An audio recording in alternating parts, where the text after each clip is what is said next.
The Ohioana Library is one of the most unique in the country in that it's the one collection that is totally dedicated to collecting the work of its state's authors or information about Ohio's people and the state.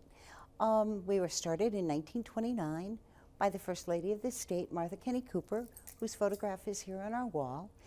And she felt that Ohio, well, everyone, paid more attention to really sports, even at that time, than they did recognizing their writers, musicians, and artists, but especially writers who work so hard, get so little attention, and really contribute so much to our world today and leave such a great legacy. People say, well, is this the history of Ohio?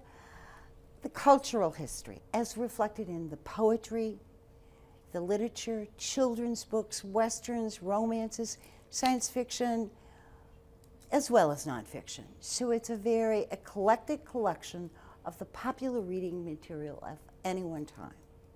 Ohio has had thousands of great authors.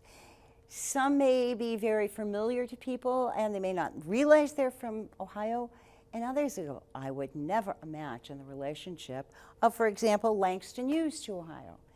Most people see Langston Hughes as from Chicago or New York, but Langston Hughes did move to Ohio when he was in high school and finished 4 years of high school here in Cleveland, actually.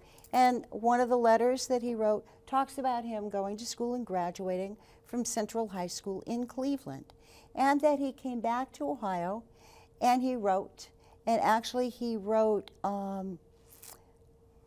Troubled Island while he was staying in a hotel in Cleveland. So he considered himself an Ohio writer.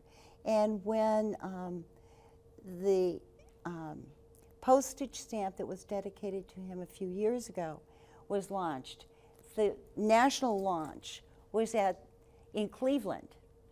The Ohio launch was here at Ohioana. Ohioana has a wonderful women's history and women's suffrage collection. But one of the Ohioans that actually ran for president before women had the right to vote was Victoria Woodhull. And Victoria was quite a character.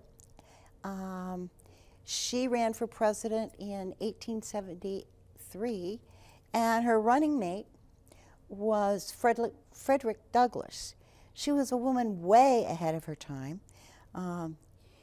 People often referred to her even as Mrs. Satan. She believed women should have equal rights. She was the first, she and her sister were the first women stockbrokers in this country. They also were the first women to own a newspaper.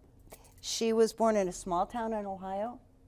Her father was sort of a shyster, as they referred to him, as a snake oil salesman. And the family was actually run out of town. They ended up moving around a lot. They lived in Cincinnati for a number of years. She was married off at age 14, divorced, and then remarried.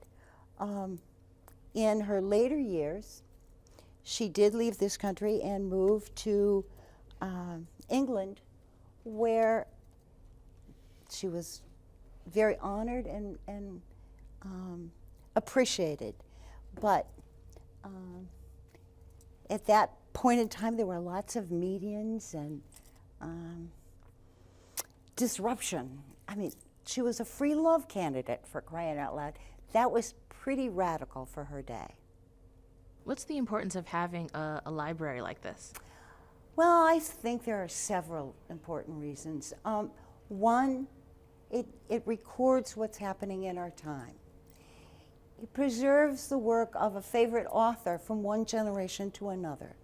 And in this day and age, people say, will the book last? Will everything go electronic? I don't think so.